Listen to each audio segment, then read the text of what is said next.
En esa etapa de mi vida, produje la música más oscura e inquietante que jamás haya creado. Mi participación en la violencia de las pandillas y en todo este universo fue intensa. Uno de mis éxitos de aquella época se llamaba Socino, que Vegina Ladeira.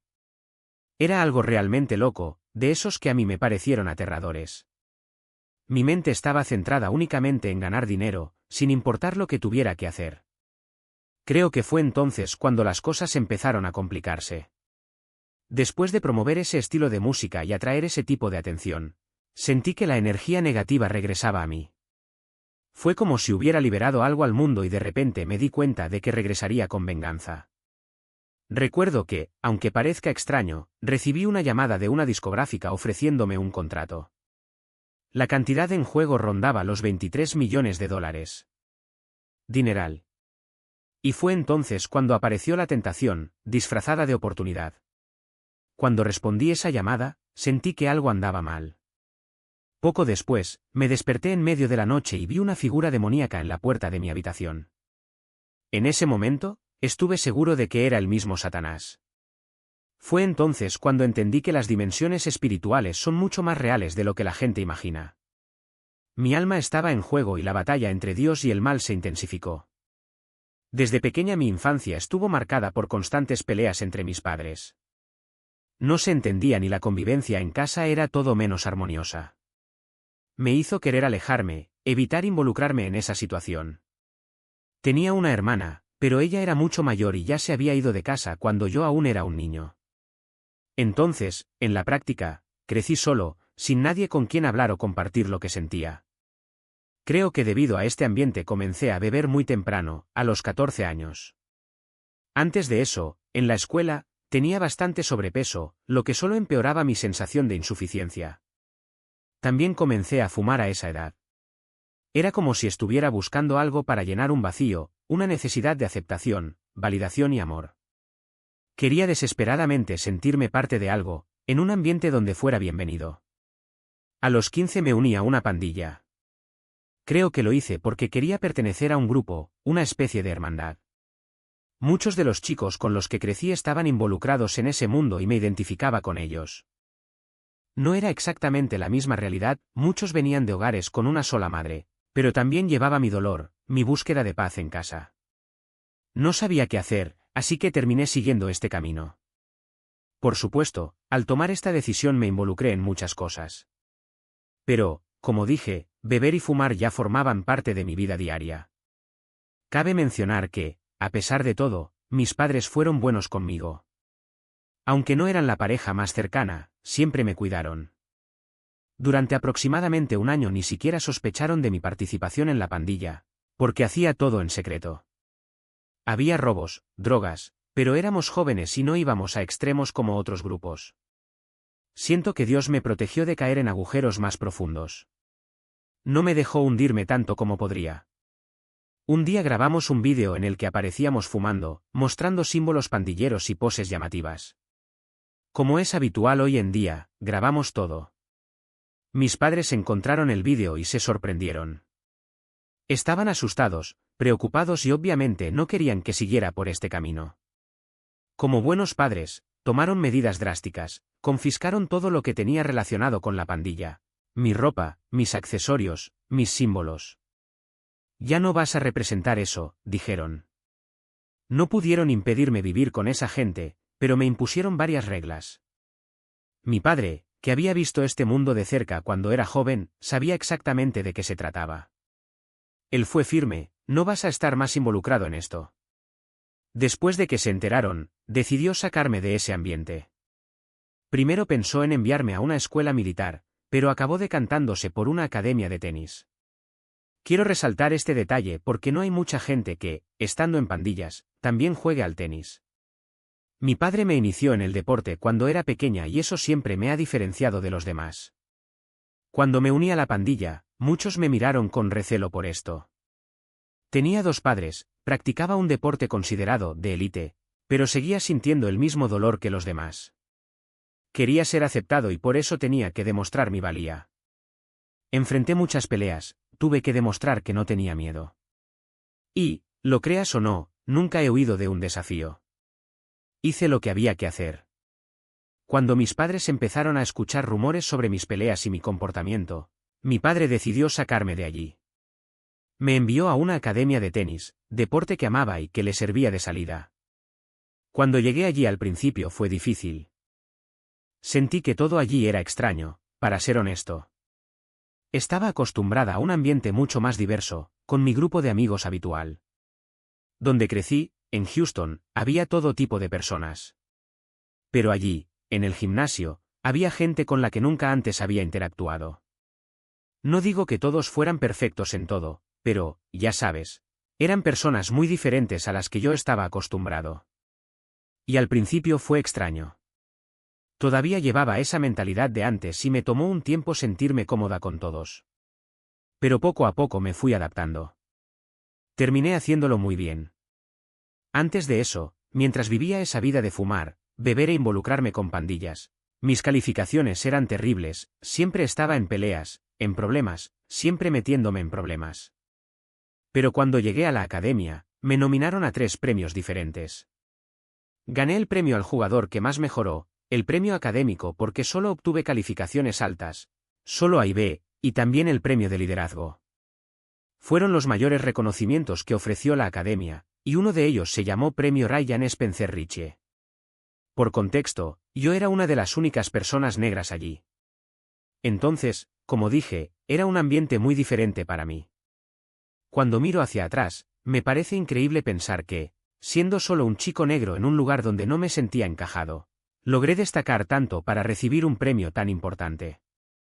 Eso me marcó. Luego, en mi último año de secundaria, dejé el gimnasio y comencé a pensar en lo que haría a partir de entonces. Recuerdo haber considerado unirme a la infantería de marina. Realmente no sabía lo que quería, pero un reclutador habló conmigo y lo encontré interesante. Me gustaba esa estructura rígida de la academia, y el tipo que dirigía el lugar era un exmilitar. Creo que un exmarine. Pensé, eso es lo que voy a hacer. Pero mi madre no lo dejó pasar. Ella fue categórica, no vas a alistarte en el ejército. Vas a estudiar. Y yo, por supuesto, cumplí. Está bien, mamá. Lo más curioso es que, hasta entonces, ni siquiera sabía que jugaba al tenis. No era el típico jugador que empieza temprano, con 5 o 7 años. Tenía 13 años cuando comencé y ni siquiera entendía muy bien cómo funcionaba el circuito profesional. Pero de alguna manera tuve suerte. Cuando miro hacia atrás, veo que fue una bendición. Recibí varias ofertas de becas de diferentes universidades y terminé aceptando una beca completa para jugar tenis. Fui a la universidad en Virginia y jugué durante unos 3 años.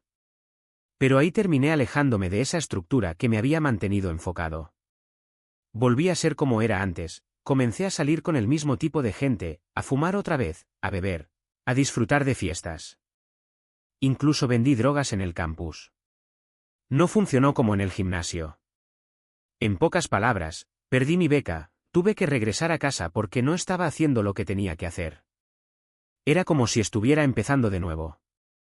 Cuando llegué, comencé a enseñar tenis a tiempo parcial, solo para ganar algo de dinero. Era bueno en el deporte, así que tenía sentido. Pero todavía estaba un poco perdida, tratando de encontrarme a mí misma. Fue entonces cuando la música volvió a mi vida.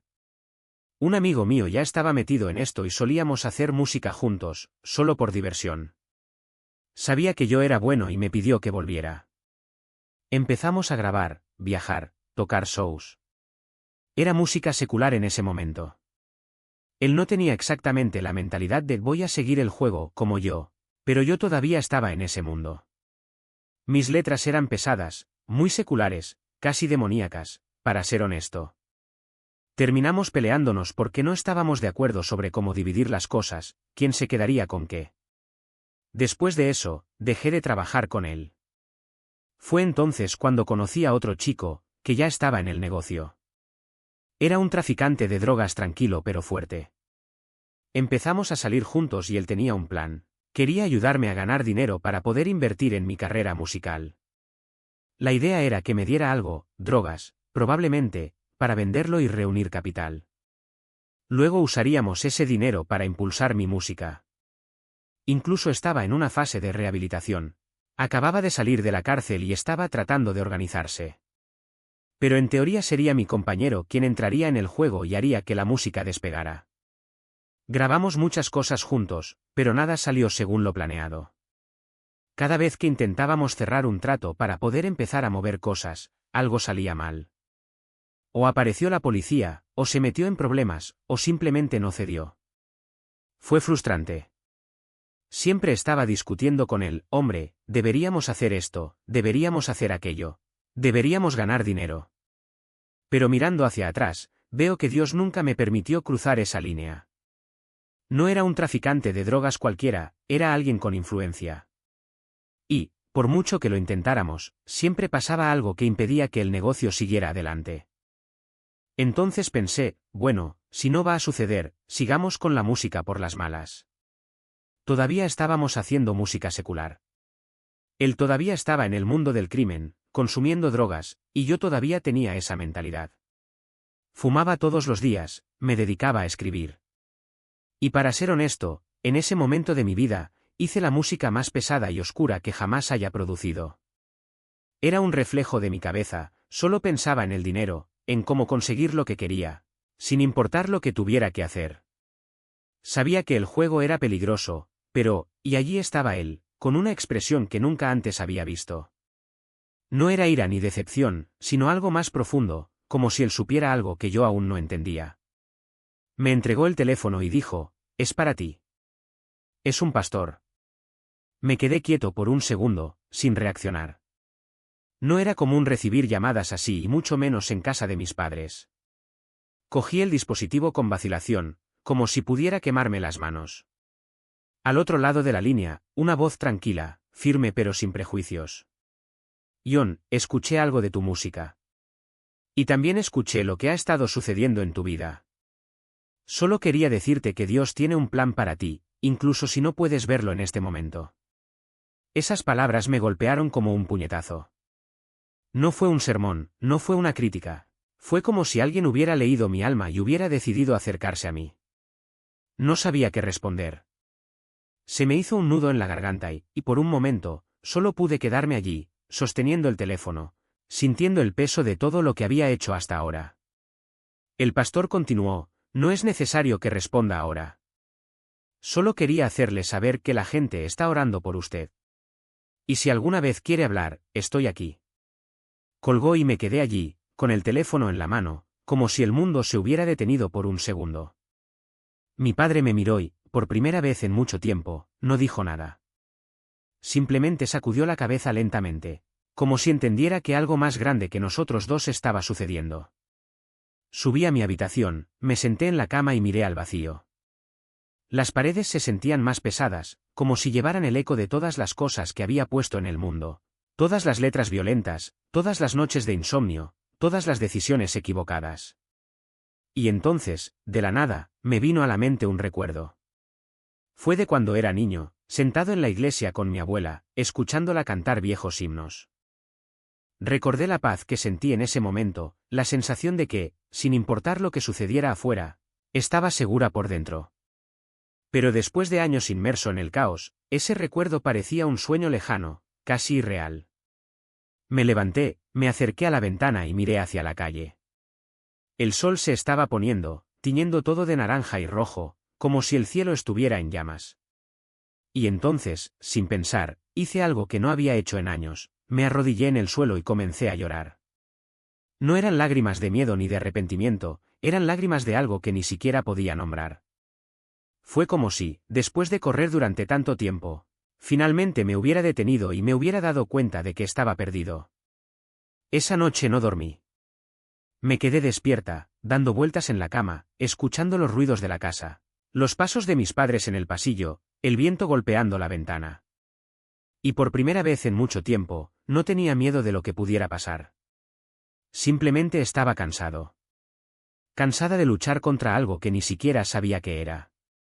Por la mañana, cuando salió el sol, todavía estaba despierto. Bajé las escaleras y encontré a mi padre en la cocina, tomando café. Me miró y, sin decir nada, señaló el periódico que estaba sobre la mesa. En primera plana había una noticia sobre un tiroteo ocurrido la noche anterior, a unas cuadras de nuestra casa. Era uno de los lugares donde solía pasar el rato, donde pasaban el rato mis socios. El nombre de uno de los involucrados era alguien que yo conocía. Mi padre no necesitó decir nada. Ya sabía lo que eso significaba. Fue como si el mundo me hubiera dado una advertencia, una última oportunidad para salirme de ese camino antes de que fuera demasiado tarde. Y por primera vez escuché. Mi padre solo me miró. Y había una sonrisa en su rostro. No fue una sonrisa de reproche, ni de ironía. Era una sonrisa de amor, pura y simple. Luego, me abrazó.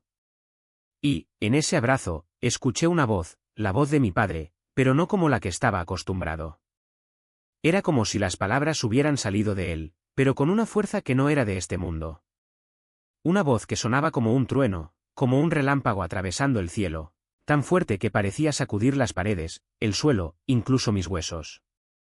Y las palabras fueron, te amo. No fue un te amo común y corriente, de esos que dices todos los días. Era algo más grande, algo que pasaba por mi cuerpo como una corriente eléctrica. Sentí una energía, una presencia tan intensa que me dejó sin aliento. Era como si el universo mismo me hubiera hablado, utilizando la voz de mi padre como vehículo. Y en el momento en que esas palabras me golpearon, mis piernas cedieron. Caí de rodillas, fuera de control, como si una fuerza invisible me hubiera derribado. Cuando pienso en esto hoy, recuerdo las escrituras que hablan del día del juicio, cuando toda rodilla se doblará ante Dios. En ese momento, eso es exactamente lo que me pasó a mí. No hubo resistencia, no hubo dudas. Era como si algo más grande que yo se hubiera apoderado de mí por completo. Y entonces vinieron las lágrimas.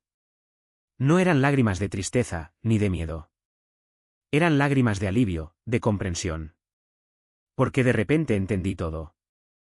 Toda la búsqueda, toda la confusión, todo el dolor que llevaba, fue como si, en ese instante, hubiera encontrado exactamente lo que siempre había estado buscando. Amar. Un amor tan profundo, tan puro, que no se podría expresar con palabras. Un amor que llenó cada vacío dentro de mí y me envolvió en una paz que nunca antes había sentido. Mi padre me abrazó nuevamente, sin decir nada más, y regresó a la oficina. Fui a mi habitación, todavía temblando, pero en paz. Una paz absoluta.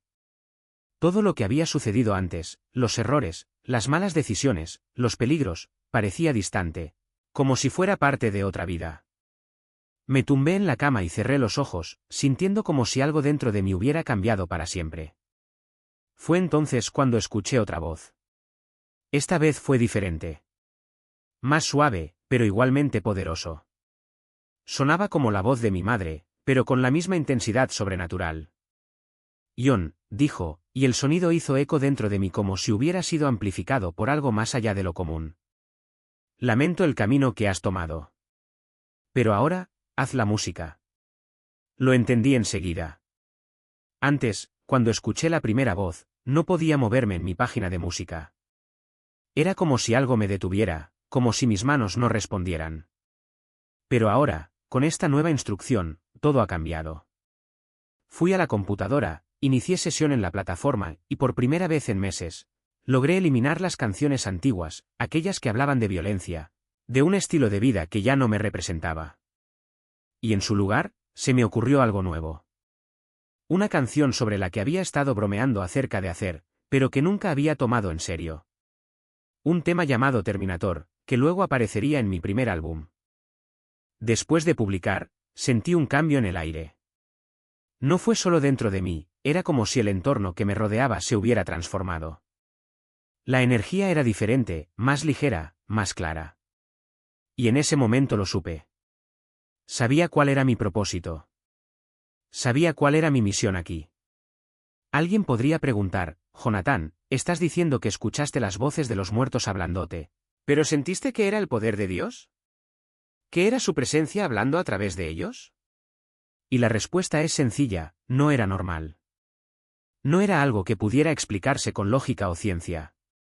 Fue algo que fue más allá. Fue amor, fue compasión, fue majestad. Fue una fuerza tan intensa que no hay suficientes palabras para describirla. Era sobrenatural y lo sabía. ¿Y mi padre? Cuando se lo dije más tarde, no entendió. En realidad, dijo, algo incrédulo. Está bien. Sabía que me había dicho te amo, pero no tenía idea de lo que realmente había sucedido. Hasta el día de hoy, cuando hablo de ello, todavía no lo entiende. Y eso está bien. Porque se suponía que él no debía entender. Fue para mí. Pero la voz no se detuvo ahí. Cuando escuché la parte sobre la música, fue como si en mi mente se hubiera descargado una instrucción. Sabía exactamente lo que tenía que hacer.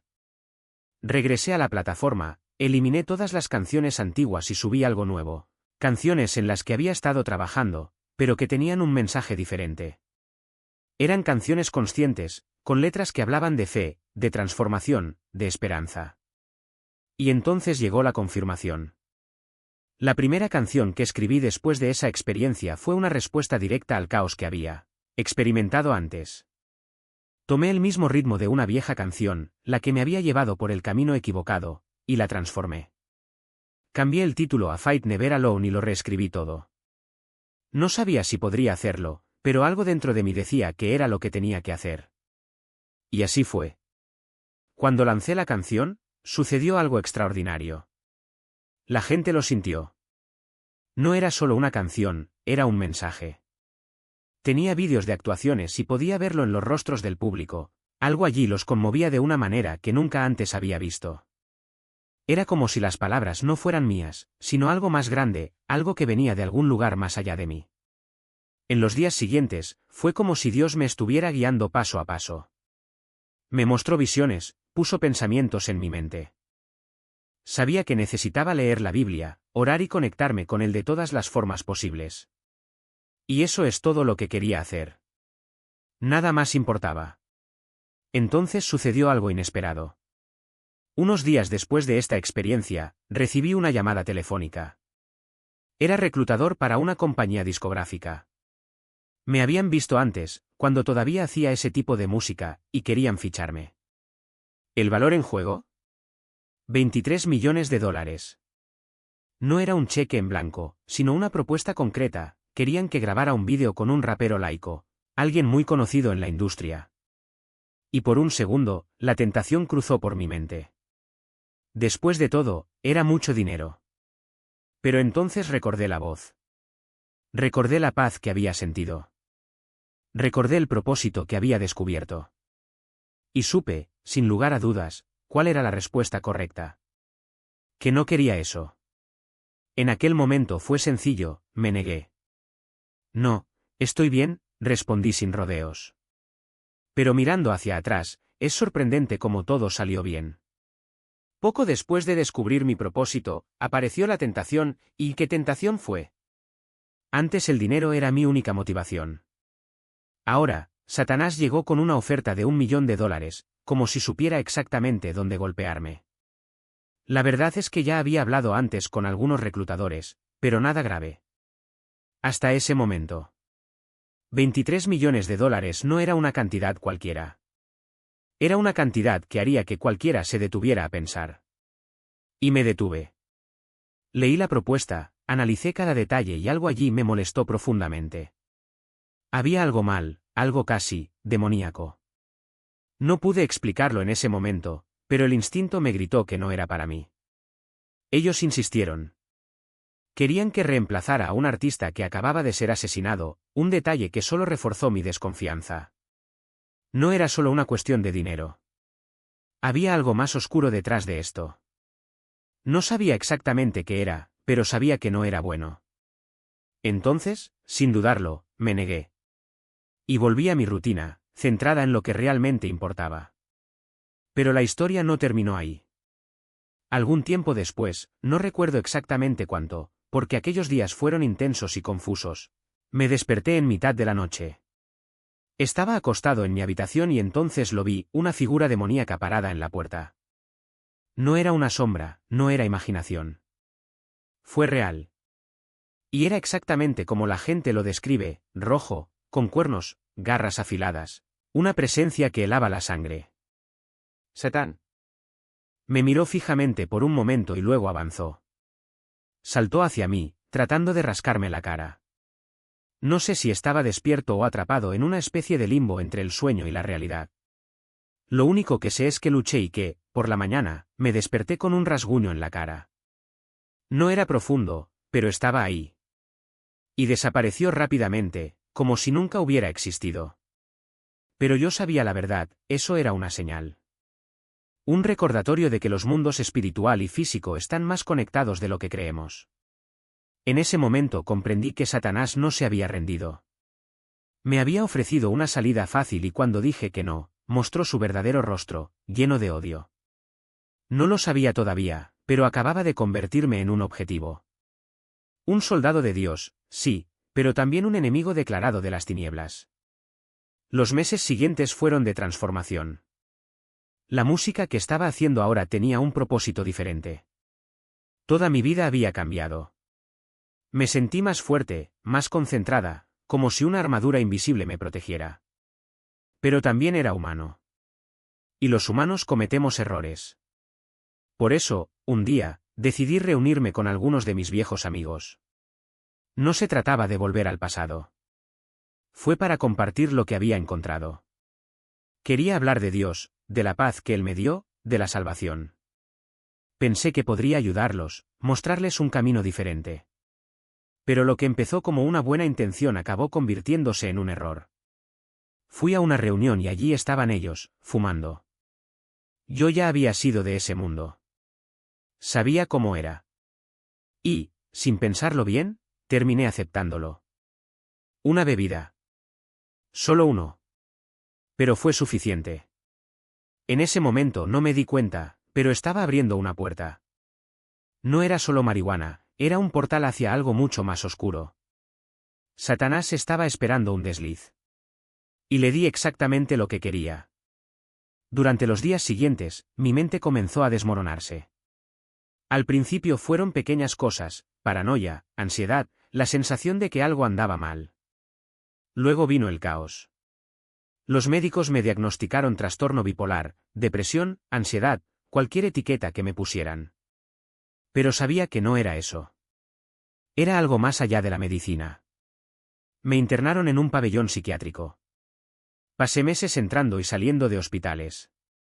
Mi realidad se hizo añicos. No podía distinguir lo que era real de lo que no lo era. Era como si estuviera atrapado en una pesadilla sin fin. Me desperté y todo seguía igual. Dormí y la pesadilla persistió. No hubo escapatoria. En ese momento no entendí que eran demonios. Simplemente sabía que algo me estaba consumiendo. ¿Y lo peor? Había consumido drogas antes para escapar de la realidad. Pero ahora no había escapatoria. La realidad distorsionada era todo lo que existía. Fue como si me hubiera sumergido en un mundo paralelo y no hubiera vuelta atrás. Y eso duró meses. Meses de terror, de desesperación, de una oscuridad que parecía no tener fin. Hasta que, un día, algo cambió. No sé cómo, no sé por qué, pero comencé a ver una luz al final del túnel. Y ahí fue cuando entendí, la batalla no era solo mía. Fue espiritual. Y necesitaba luchar con las armas adecuadas. En ese momento mi padre pensó, quiero despedirte para siempre. Eso es lo que me dijo, en tantas palabras. Admitió que no creía que yo regresaría, que las cosas habían llegado a un nivel tan extremo. Y yo en ese momento no lo entendí. Solo ahora puedo verlo claramente, esto no fue solo un brote, una crisis pasajera. Eran fuerzas espirituales, fuerzas demoníacas, que intentaban distorsionar mi mente, controlar mis pensamientos, robar mi percepción de la realidad. Fue una batalla real y yo estaba en medio de ella sin siquiera saber pelear. Cuando finalmente me dieron el alta, el último médico que me evaluó dijo algo que me dejó atónita. Reveló que mi prueba de toxicología reveló la presencia de varias sustancias en mi organismo, heroína, metanfetamina, marihuana y otros compuestos. Cuando escuché eso, mi primer impulso fue negar, nunca he usado esas cosas. Nunca en mi vida. Pero luego la verdad salió a la luz. Los chicos con los que salía estaban involucrados en eso. Fumaban, inhalaban, se inyectaban, y yo, sin darme cuenta, terminé expuesto a todo. No fue una elección consciente, pero el resultado fue el mismo, abrió una puerta que no debería haberse abierto. Una puerta al caos. En los meses siguientes, incluso después de salir de esa fase, cargué con un peso enorme. Una culpa que no me dejaba respirar. Me sentí sucia, indigna, como si hubiera fallado en algo fundamental. Mis intenciones siempre fueron buenas, pero los resultados fueron devastadores. Y durante esos episodios psicóticos, experimenté cosas que todavía me persiguen hoy. Vi armas apuntándome. Escuché voces que me decían que terminara con todo. Sentí el peso de una presencia maligna que intentaba arrastrarme al abismo. El diablo quería llevarme. No hay duda sobre eso. Pero el hecho de que esté hoy aquí, lúcido, en paz, haciendo lo que hago, prueba una cosa: el amor de Dios, su gracia y su favor son mayores que cualquier fuerza de las tinieblas. No hay una explicación lógica de por qué sobreviví a eso. No hay justificación humana. Es pura intervención divina. Sin embargo, durante mucho tiempo no pude perdonarme a mí mismo. Cuando finalmente volví a la realidad, me sentí incapaz de seguir adelante con lo que sabía que era mi vocación. La música, que siempre había sido mi voz, mi misión, de repente me pareció algo lejano, algo que ya no merecía. Caí en una profunda depresión. Guardé los instrumentos, dejé de componer, me alejé de todo. No fue necesariamente un mal comienzo, volví a la escuela. Me gradué en ingeniería y comencé a trabajar en el campo. Ayudé a la gente, hice cosas buenas. Pero no era lo que Dios había planeado para mí. Y esa es una lección importante: podemos hacer cosas correctas por motivos equivocados, o cosas incorrectas por motivos correctos. Pero cuando estamos alineados con Dios, todo fluye. Las acciones, las motivaciones, el propósito, todo encaja. Por un tiempo, me convencí de que estaba bien con esto. Pero algo dentro de mí nunca se calla. Era como un llamado insistente, una voz que no me dejaba en paz. De vez en cuando, sacaba un cuaderno y escribía letras. No se lo mostré a nadie, no lo grabé, no lo compartí. Era solo una forma de mantener encendida la llama. Pero había un problema: ya no era el mismo. Antes, las palabras fluían naturalmente, como si tuviera el don de crear canciones en el acto, sin esfuerzo. Ahora, era como si hubiera perdido la habilidad. Era como si mi cerebro hubiera sido reprogramado y tuviera que volver a aprender todo desde cero. Fue un proceso lento, casi como una rehabilitación. Fisioterapia para el alma. La gente que me conocía desde niño siempre decía: estuviste increíble. Improvisaste canciones en el acto, sin siquiera pensar. Y ya no pude hacer eso. Esto me dejó frustrado y avergonzado. ¿Por qué había perdido algo que era tan natural? La culpa volvió con fuerza. ¿Cómo puedo volver a hacer música después de todo lo que pasó? Era una pregunta que me perseguía. Pero aún así, las ganas no desaparecieron. Era como si algo dentro de mí supiera que no podía rendirme. Hasta que un día, después de mucha resistencia, regresé a la iglesia. No fue un gran momento, no fue una revelación repentina. Fue algo simple, pero profundo. Estaba sentado allí, escuchando el mensaje, y de repente sentí una convicción tan fuerte que no pude contener las lágrimas. Era como si Dios me estuviera diciendo: no puedes renunciar a lo que te llamé a hacer solo porque cometiste un error. Necesitas ser más sabio, más consciente. Esto es una guerra y no estás luchando solo. Y entonces fue cuando entendí: el peso no era mío. La victoria ya era de Dios. Él ya había ganado la batalla antes de que yo supiera que existía. Su carga es ligera porque Él es victorioso. Esta verdad me hizo libre. Poco a poco comencé a componer nuevamente, a cantar, permitiéndome volver a soñar. Y hoy, mirando hacia atrás, veo que Dios no solo me restauró, sino que me transformó. El dolor, el trauma, las luchas, todo esto se convirtió en combustible para algo más grande. Mi vieja música tenía audiencia, tenía reconocimiento. ¿Pero mi nueva canción? Ella es 10 veces más poderosa. Porque ahora ella lleva la historia de alguien que estaba destrozado, pero que resucitó. Y aquí es exactamente donde se manifiesta la gloria de Dios: en nuestra debilidad, Él es fuerte. En nuestro sufrimiento, Él trae redención. Hoy mi propósito es el mismo de siempre, hacer avanzar el mensaje. Pero ahora, con una diferencia. Ya no se trata solo de talento o habilidad. Se trata de testimonio.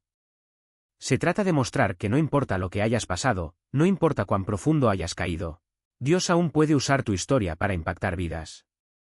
Y esa es la lección más grande que pude aprender: la victoria no consiste en no caer nunca, sino en levantarse y dejar que Él use incluso las cicatrices para revelar su luz. Trae redención. La misión que me mueve hoy es la misma de siempre: difundir el Evangelio, hacer música y transformar vidas, a todas las que pueda alcanzar. Y no pararé hasta que Él diga que es hora de descansar.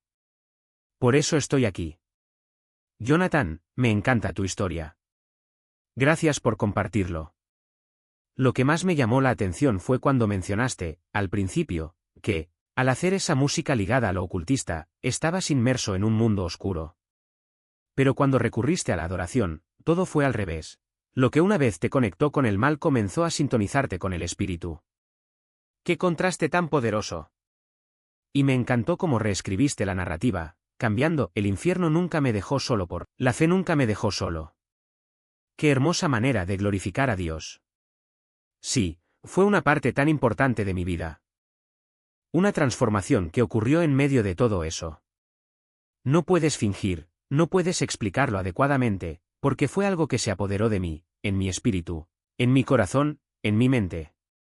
Fue un movimiento tan fuerte que Dios operó en mí. Y, sinceramente, es algo que nunca se olvida. No creo que nadie olvide un momento así. Si la gente quiere escuchar tu música, Jonathan, ¿dónde pueden encontrarla? Puedes encontrar mi trabajo en todas las plataformas: YouTube, Spotify, Apple Music. Mi nombre artístico es Mean Jonathan, lo cual, después de todo lo que he pasado, tiene sentido. Algunos dirían que suena como una batalla interna, Jonathan y yo, pero la intención detrás del nombre es diferente. De hecho, son Dios y Jonathan. O incluso tú y yo, porque quiero que la gente entienda que no estamos solos en esta lucha. Lo que usted enfrenta puede ser similar a lo que yo enfrenté o a lo que alguien más está pasando. Todos estamos conectados de alguna manera. Pero al final el yo es Dios. Y es con Él con quien quiero permanecer conectado hasta el fin de los tiempos. Mi álbum más reciente se llama Scriptures of My Life, Epistles of Jonathan, y tiene una versión extendida. Recomiendo a la gente que lo escuche, porque es un viaje. Es como una introducción a mi crecimiento, a mi proceso, pero es un disco poderoso para mí. Creo que puede cambiar muchas vidas si le dan una oportunidad. Como dije, esto es solo el comienzo. Lo que nos espera es aún más profundo, incluso más intenso. Pero no se puede entender realmente sin pasar por lo que llaman el fuego del refinador. Este álbum fue mi fuego. Ahí es donde Él me llevó después de todo. Mencionaste que esta transformación ocurrió en 2016, ¿verdad? Sí, fue ese año. ¿Y cómo fue el comienzo? 10 años después, si tuvieras que definir una palabra que hoy el Señor está poniendo en tu corazón, ¿cuál sería? Resiliencia. Es una palabra poderosa. No recuerdo los versos de memoria, pero sé que no son los más fuertes, ni los más rápidos, sino los que perseveran hasta el final. Creo que eso es lo que Dios valora: la voluntad de continuar, de vencer, de luchar por Él. La vida no es fácil, Él nunca prometió que lo sería. De hecho, nada que realmente valga la pena se logra sin esfuerzo. Y es precisamente por eso que desarrollamos la gratitud. Cuanto más luchamos, más apreciamos lo que hemos logrado. Creo que la palabra que estás buscando es Romanos 5:4, la perseverancia produce carácter, y el carácter produce esperanza. Exactamente. Gloria a Dios. Gracias nuevamente por compartir su historia con nosotros hoy. ¿Hay algo específico por lo que le gustaría orar para terminar? ¿Puedo orar por nosotros? Por supuesto. Padre, primero que nada, te agradezco por reunirnos aquí. Por permitir que su palabra, su mensaje, su verdad llegue a las personas. Somos solo vasos que intentamos llevar el Evangelio hacia adelante. Tratando de iluminar vidas, salvar almas y compartir su gloria hasta el día en que el Señor regrese, y ese día está más cerca de lo que imaginamos. Queremos que la gente te conozca verdaderamente, que tenga una relación contigo. para que vean, sientan y experimenten el amor que has traído, la pasión que tienes por nosotros y todo lo que has hecho y todo lo que todavía estás dispuesto a hacer. Gracias Dios por todo lo que has logrado, por todo lo que has hecho y por todo lo que sigues haciendo por nosotros. Todo el honor y la gloria te sean dados. En el nombre de Jesús, amén.